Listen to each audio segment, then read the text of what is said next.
kapatid kong Pilipino. Nandito na naman ako sa harap ninyo.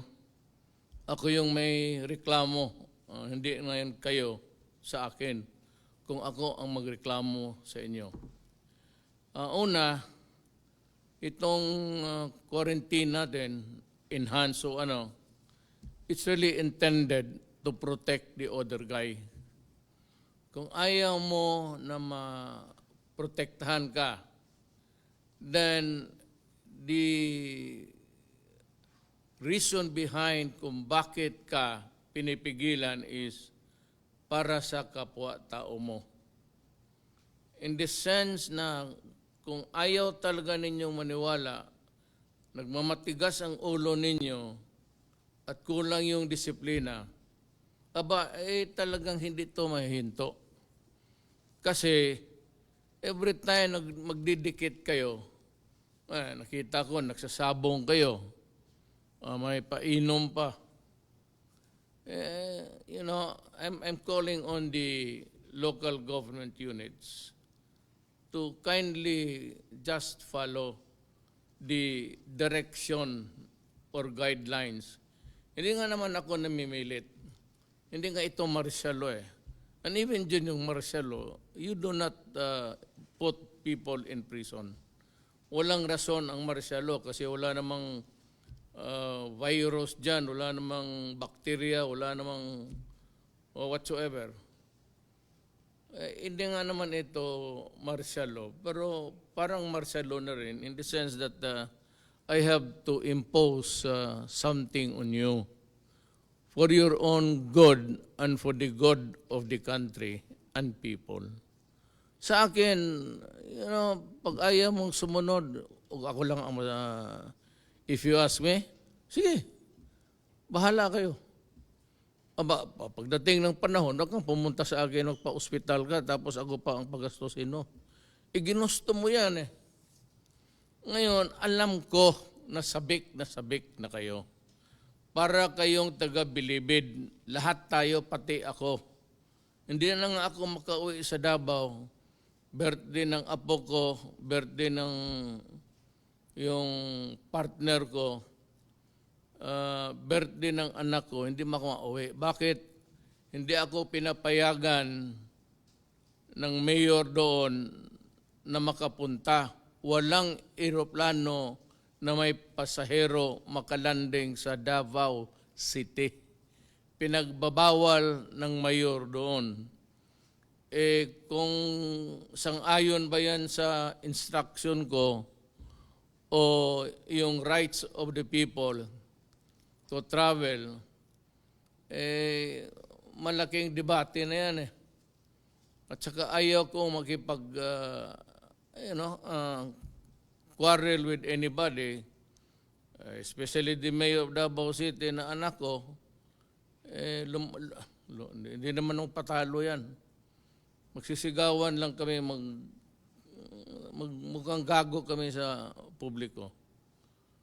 So, sundin lang natin. Ako mismo, gusto kong umuwi, birthday ng anak ko, birthday ng apo ko, birthday ng partner ko, hindi nga ako makasakay ng eroplano kasi hindi ka palan, you are not allowed to land. That's the problem. So kung pilitin mo, baka puntahan ka doon at the mayor, she's baka doon mismo bulyawan kaming lahat. Wala tayong magawa dyan kasi yun ang patakaran niya to protect the people of Davao City. Wala ho may gusto. Ako mismo naiinip na. Nagmumura na ako. Every time I wake up, kakain ako, breakfast, nagdadaldal na ako sa, ito, yung, ano bang klaseng buhay inabot natin dito sa mundong ito ngayon. As far as I can remember,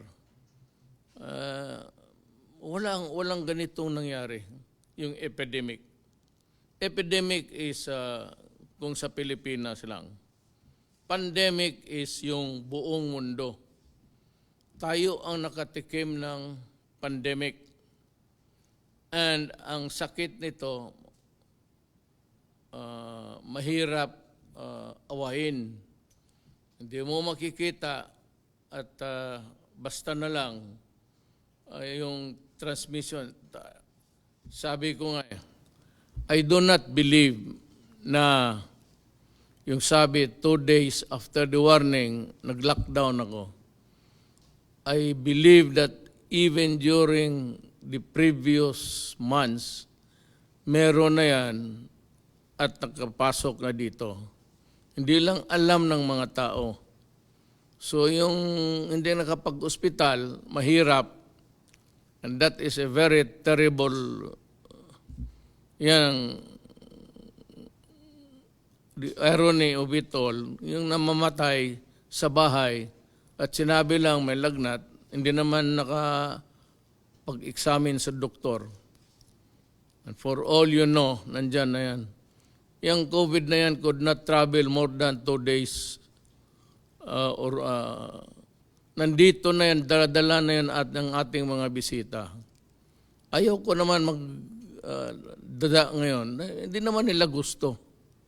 Sino bang may gusto na patayin ang kapwa-tao mo, pati yung mga nasa bayan mo? Walang may gusto ng ganun. Ako ayaw ko. Po nakikita, konting panahon na lang. Sinasabi ko sa inyo yan, nagbabasa ako at nakikinig ako, lahat ng istasyon, BBC, kung ano na lang, at yung mga briefer, meron akong mga hindi bakuna. Kasi yung bakuna galing talaga sa loob ng tao kukunin, tapos i-culture. Ito ang ano nila, parang killer. Inumin mo, hindi naman galing sa katawan mo, it's a chemical, I suppose. Tapos papatayin yung problema nito, pati yung ibang cells, papatayin rin niya. That could be a problem. But the experiments are getting into a high gear.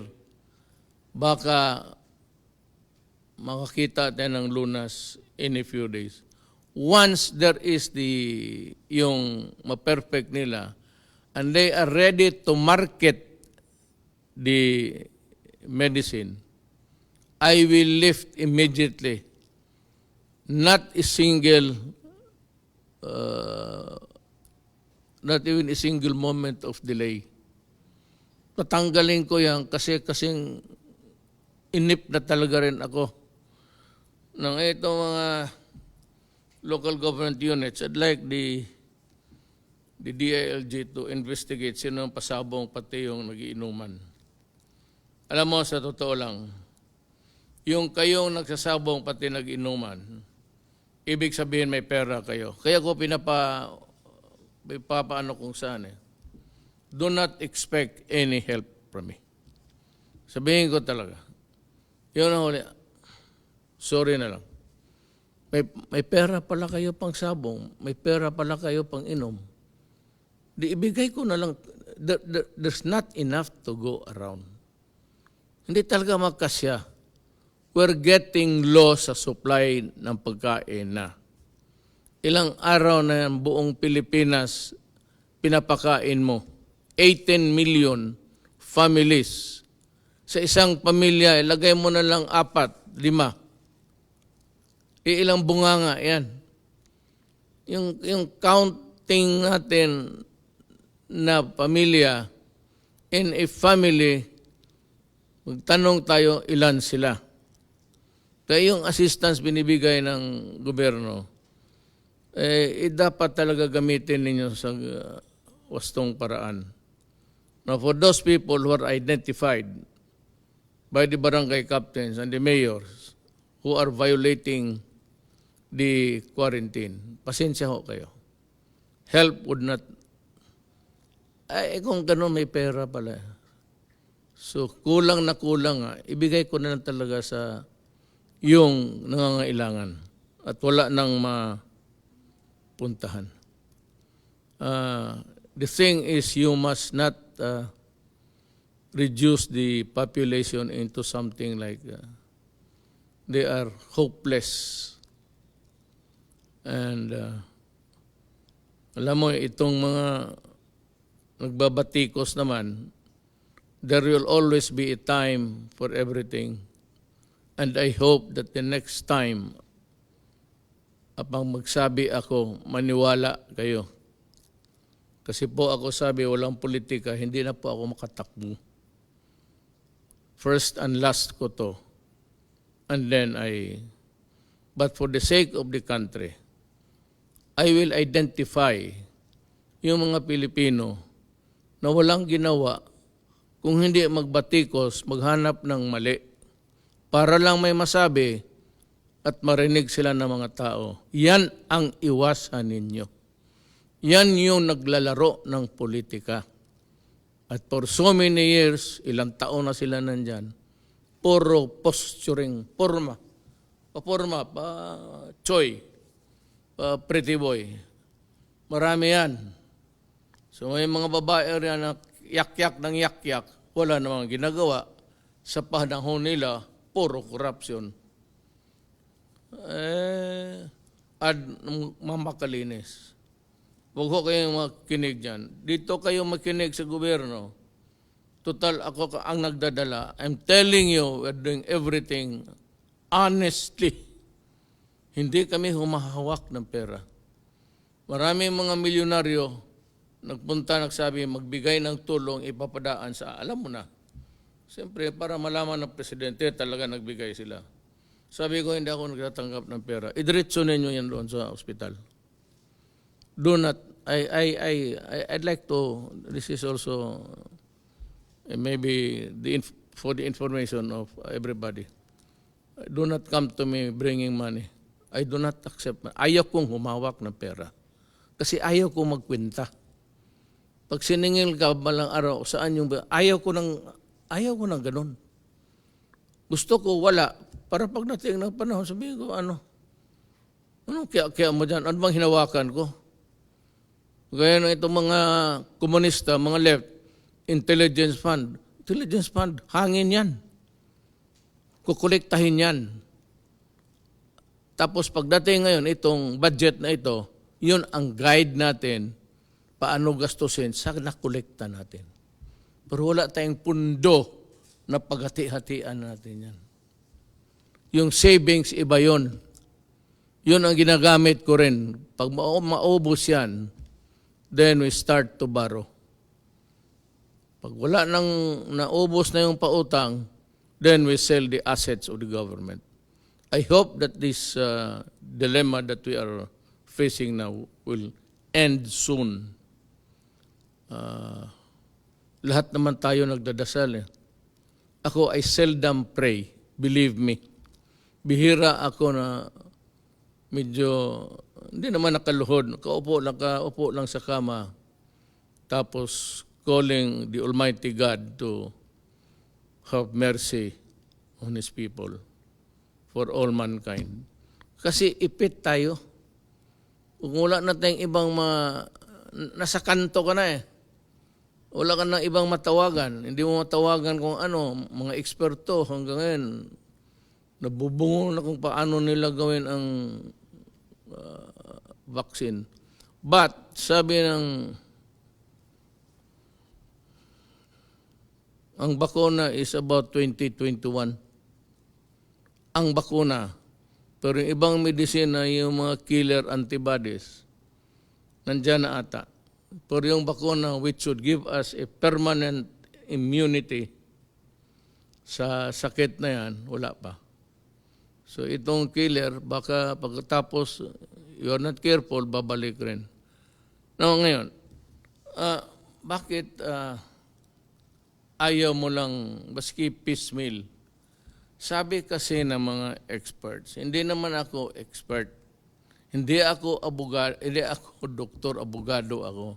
So nakikinig lang ako sa mga doktor, lalo yung mga doktor na bright, na may sinasabi sila, na if you lift the quarantine hastily, baka sabi ko nga, yung first, second, and third wave, hindi ko nga alam kung nasaan tayo. Nandiyo dito ba tayo sa first o second? Kung nakinig kayo sa akin the last time, maintindihan ninyo yung salita ko. Kung hindi nakinig, wala na akong magawa. Hindi ko na balik-balikin dyan. Mapayag naman ho tayo sa makalabas kayo, makabili ng pagkain to survive. But kung sabihin talaga ninyo na gutom na walang pagkain, hintayin lang ninyo, paalamin lang ninyo ang barangay captain. And I'm sure that we would have the food that needed to be on the table. Kaya ito ngayon ang sitwasyon.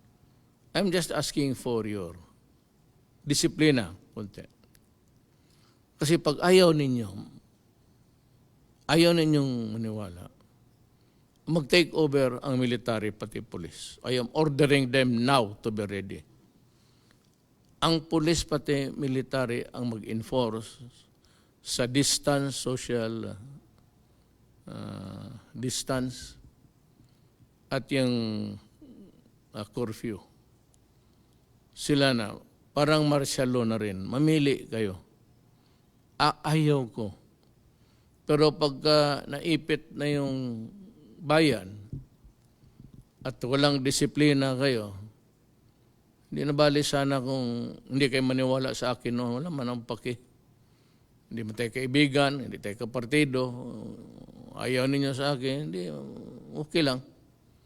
Pero ngayon, anumang partido mo o anumang kulay mo, sumunod ka. Kasi pag hindi, ang kaharap mo sunod, ang militar na pati polis. Yan ang ano ko. Ngayon, kailan talaga estimate mo, bigyan mo kami. Baka next week. Every day they are at it. Kaya nga, nandyan sila nakatutok. Habulan sila ngayon. Pero alam ko, even before the vaccine, which yung isang malaking Johnson & Johnson, sabi nila that they are almost a mile away, 2021. Yung iba naman nagsabi that kung matsambahan nila, baka matsambahan nila, may medical studies na sila, clinical studies. Kung yung binigyan nila ng 50 persons, lumusot lahat na may COVID, baka swertihin tayo. Swerte yan ng kumpanya, swerte ng tao sa mundo. Ngayon, ang ating total, kita mo ang ating total, it's 5,660. Ano na lang kaya kung hindi tayo nag-lockdown? Dikit-dikit kaya sa MRT, nakatindig, nakamatabi, mag-ubo. Ano na lang kaya yung sa mall? Ano na lang kaya ang mangyari kung yan sa palengke? May mga palengke dito, okay lang. Survival to, pati kakain. So people will have to go to the palengke to buy food. Isa-isa na lang, magsakripisyo ka ng isa, huwag naman kayo lahat lumabas. Magsakripisyo ka lang ng isang tao sa pamilya ninyo. It could be your husband. Pero yan lang, pagka nagkasakit, at least isa lang.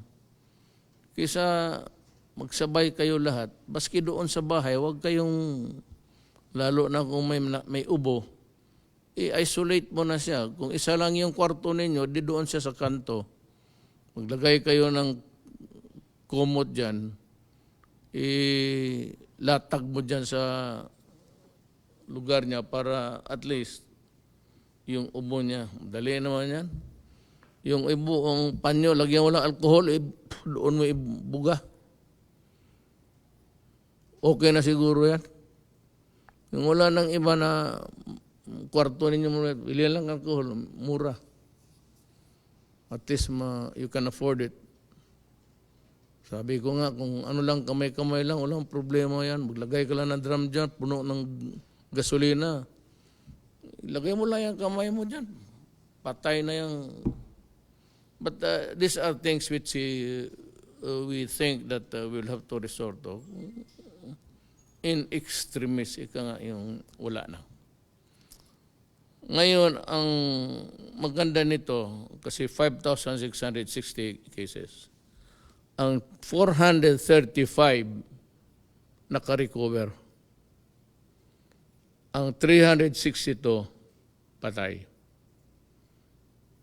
Yan lang sa Pilipinas. Ewan ko sa probinsya, I do not have the, maybe this is yung data dito is all over the Philippines. Kaya hindi ko masisi yung anak ko na pati ako. Akala ko nagbibiro eh. Nung una sabi ko, uwi ako. Tapos sabi, tumawag kay Bong, sabihin mo kay Mayor, kaya hindi ko siya papayagan maglanding. Siyempre, kung puntahan mo yung tower, tapos sabihin, wag mong palandingin yan, wala tayong magawa. Yung tower, hindi magbigay ng go signal for you to land.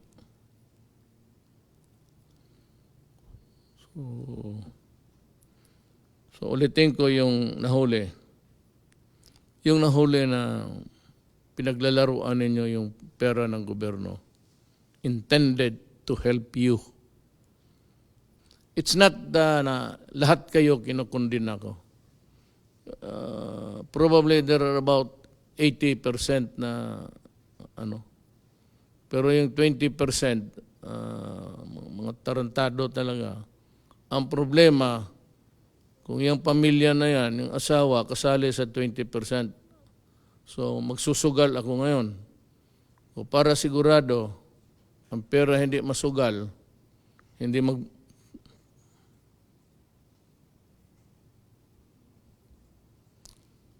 ibili ng alak, katarantaduhan. Yan, alam mo sa totoo lang kung maharap mo ako, maniwala ka hindi, sapakin kita. Totoo lang. Ngayon kang lumaban ka, pasensya ka.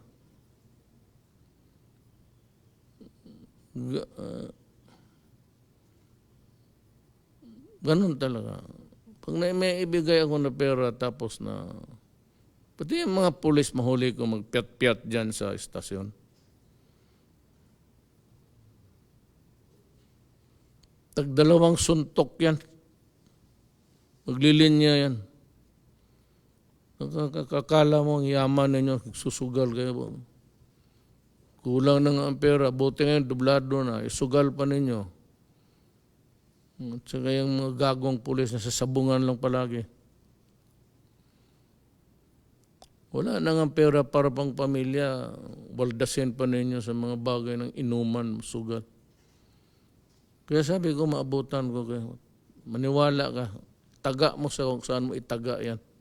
Sa bato, sa tubig. Talagang sapakin kita. Ngayon, mag-away man tayo kasi masaktan ka. Di ikaw. Anong gusto mo?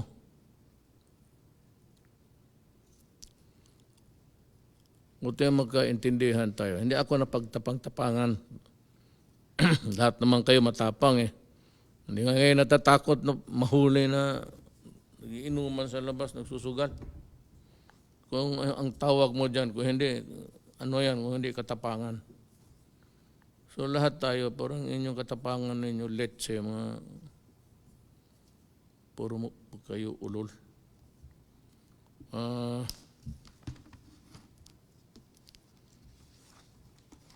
Tong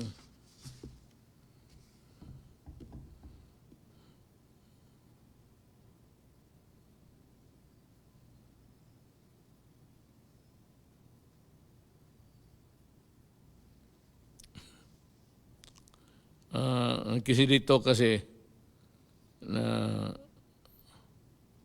yung assistance and kung kunin ng inyong asawa, huwag ninyong ibigay. At kung awayin kayo, ang pasyon na ninyo ng tubo na paalamin mo ako. At saka yung mamatay ngayon, sabi ko nga, huwag kayong mamatay ngayon. Kayong mga matigas ang ulo. Kasi pag namatay ka at nalaman ng gobyerno na positive ka o galing ka doon sa ospital, hindi na kailangan na ospital ka, positive ka lang, kukunin yung katawan ng patay mo sa ayaw mo at sa hindi, that is to protect the greatest good for the greatest number. So kukunin yan, susunugin yan. Sa ospital, mamatayan, hindi ka man makaakyat doon, ikarga ng, tapos ibaba doon sa morgue, tapos balutin, ikarga, tapos diretso na sa crematorium. Hindi mo na makita. Walang burol, bawal. Pagka-COVID, bawal ang burol. Ngayon, kung malaman yan, kukunin yung patay sa harap ninyo, yung kabaong, ibalik na lang sa inyo, balik mo doon sa punerarya, kasi yung katawan, susunugin talaga yan. Para talaga yan sa lahat. The greatest good for the greatest number.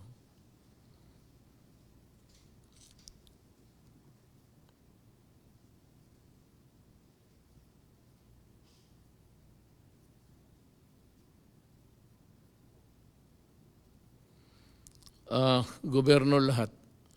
Hindi kayo makapili ng crematorium.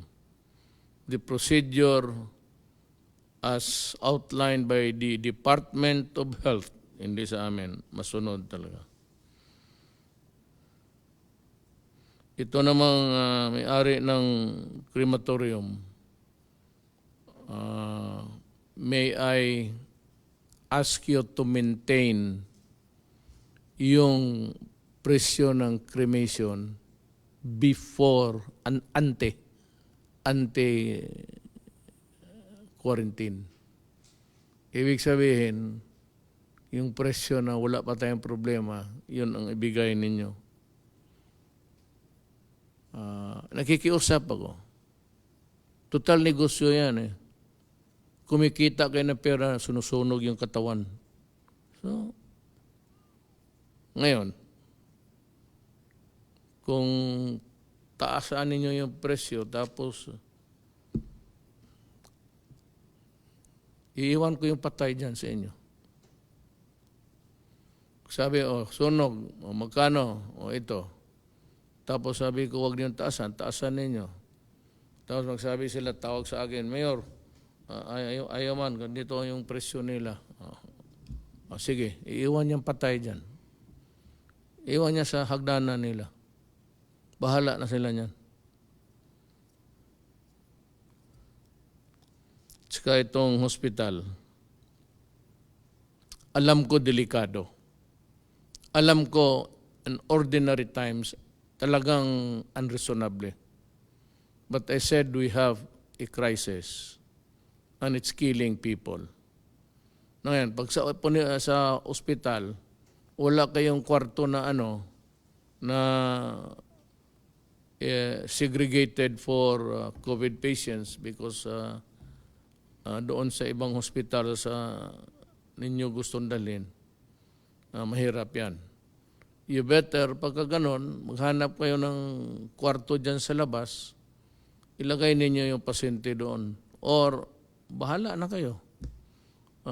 It's up to you to maybe really yung hatiin mo yung isang ward, tapos sirahan mo at institute the measures to protect the people, including the health workers. 9 hospitals ang nagtanggi. Mahirap siya ito, maghanap ka pa ng Tagalog. There are 9 hospitals who refuse to accept patients. And therefore, we are calling, not after the COVID crisis, but I'd be asking today the Department of Health to start the investigation. And I'm sorry, but you know, there are rules to be followed. And when you begin to the rules, yan ang ganun tama, kakaproblema tayo. Hospital kayo, you are the sanctuary of the sick. You do not choose the ailment of the patient you are accepting. It is not just simply not within your power. Morally, kaya maghanap kayo ng paraan kung how to deal with the problem because you are a hospital. But sabihin mo na papasukin mo, mahawala, then that's a problem. You might want to start asking questions, build a tent there somewhere, doon muna ilagay, then you can determine. And I'm sure it will not be unreasonable. You're also trying to protect everybody in the hospital, including the sick patients. So I can understand. You can build a makeshift thing plus tent or what, and you can do the investigation there. Well, at a distance. But whether or not it is really enough, that is your problem. You are a hospital. So kung hindi mo kaya maging hospital, sasarahan na lang kita. Why pretend to be a hospital when you are not a hospital? Because you cannot choose the patients that you have to attend to medically. I hope I have made myself very clear on this.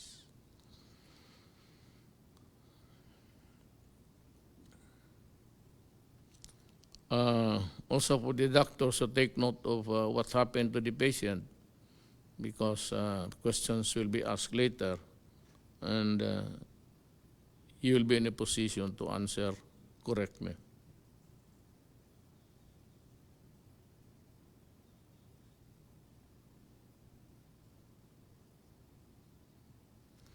Yung tao na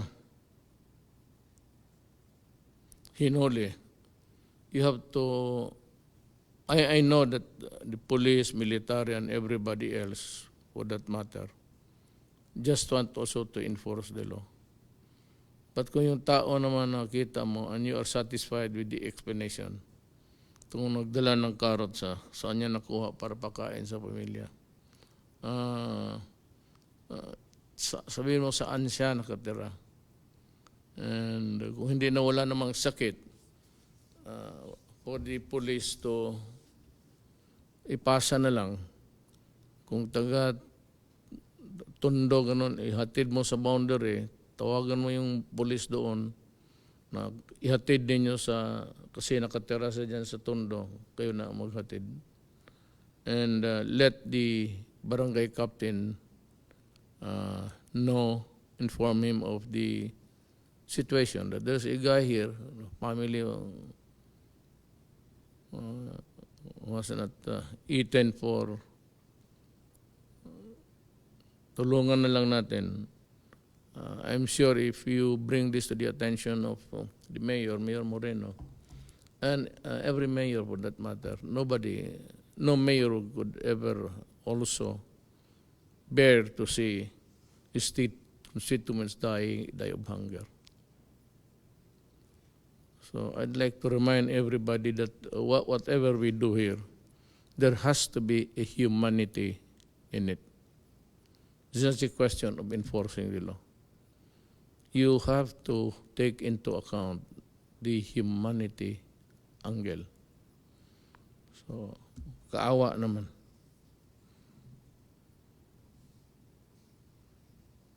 Konting tiis lang, sabi dito, kunting tiis nga, ako mismo, sabi ko sa iyo, 3 birthday. Ang masakit sa akin kasi ang nagbawal sa akin mag-land, ang anak ko. So sa panahong ito, kung ano yung pinapaira nila na batas, wala akong magawa. Because they're trying also to protect the people of Davao City. It might be a very noble gesture, but it can sometimes be cruel. Because people from the outside cannot enter Davao. Maybe you are allowed to leave, but to enter, wala na pati yung mga bus galing Bukidnon, North Davao, Del Sur, Occidental. A lot of those residents may mga anak, nag-aaral. Ang problema, may lockdown. And you know, I have to admit it. This thing about sequestration or quarantine is a cruel. It's a cruel action by the government. Hindi madali ito. Pati ako nasasaktan.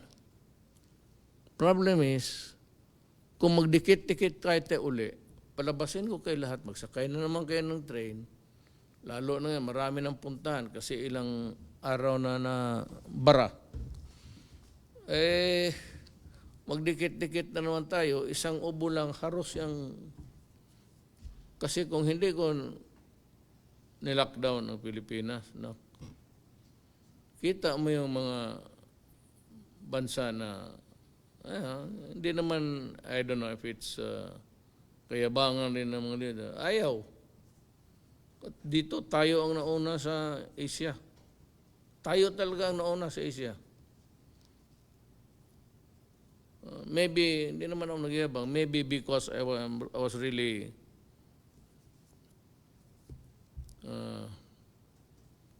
talagang kinumpleto ko yung pagka mayor ko para maalagaan ko kayo. Sorry, I'm not given to use the word president. Kaya sabi nga nila si Duterte hindi presidente. Tama. Tama, hindi ako presidente. So anong asta ko? Mayor. Bunganga ko, mayor.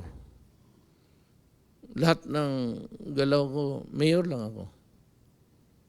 Ngayon, kung may standard kung paano gagalaw ang presidente, wala pa akong nakita.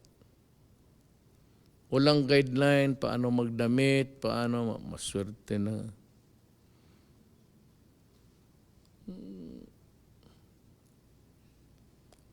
Wala. Pero ito yung, si ako. Ako. So, hindi ako nananakot. Kasi wala naman akong, nananakot ako na mahawa kayo. Kasi sigurado patay. Paski sa bahay, yung huwag ka lang kayong magkadikit-dikit palagi, lalo na may isa o dalawa lumabas. And just try to keep a distance. Yung ano naman na hindi ka agad mag-go. But most importantly, actually, is that you have a mask that is an effective thing. Huwag yung mask na nakalaylay tapos makapasok yung binuga mo na virus o virus para protektahan mo. No? Tiis ang ano dyan. Kalbaryo to, actually. Ang nakita ko lang na tapos na yung paghirap niya si Yesu Cristo. Kasi dumaan na ang Biyernes Santo, Sabado de Gloria, Sunday nabuhay na siya. Pero tayo parang patay ngayon. Ewan ko ba kung itong ating universe, isa lang tayo sa billions, no? Hindi ko talaga masabi kung bakit ganito ang nangyari sa atin. Sa bahay, mag-mask kayo. Siguro naman na may namigay na ang pagkawala. Maghintay kayo because talagang biglaan ito all over the world. Yung kanilang patay is maabot na ng 25, maabot araw-araw. Ang patay nila is the other day sa America, I think, was 2,000. Mahirap talaga. Buti tayo ganito na. Dahil nga sa, hindi akin yan ha. Baka sabihin mo, napakahusay ni Duterte kasi nag-lockdown.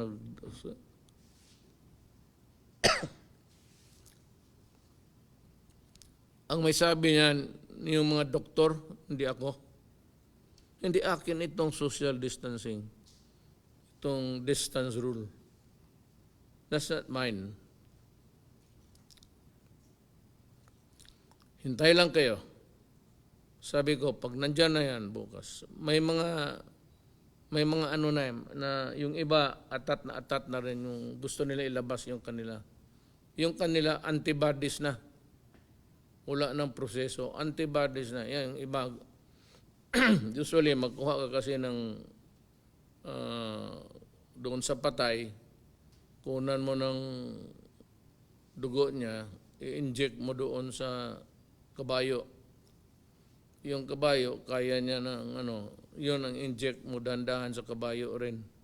Huwag naman bigla, kasi magka-COVID talaga, biktima yan. Dahan-dahan lang, handang ma-immune.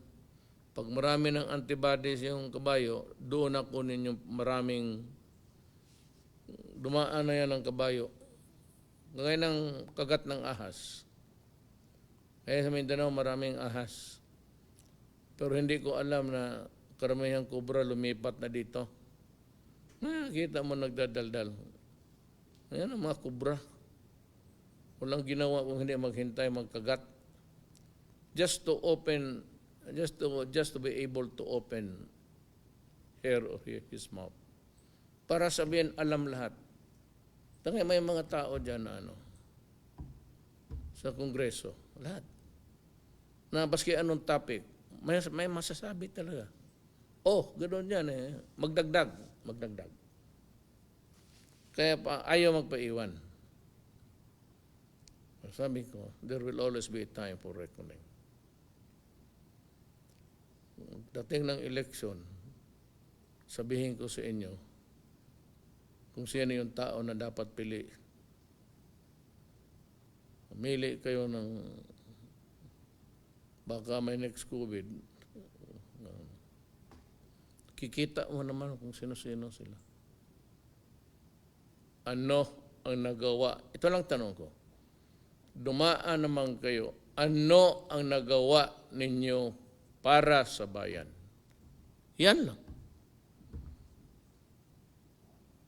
Pag sinabi ninyo ako wala, okay wala, ay kayo. What have you done for the country except to talk and criticize and talk? Pilipino naman, nakikinig ka dyan sa mga, babasa ka dyan sa mga Facebook. Tapos pagdating ng panahon ng kamatayan, ito lahat bagsak ka na. Then you look to government for succor.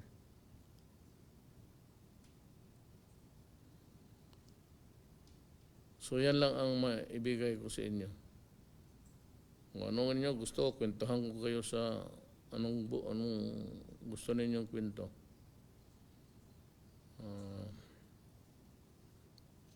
Wala nga. Not in the last generation, even during the war.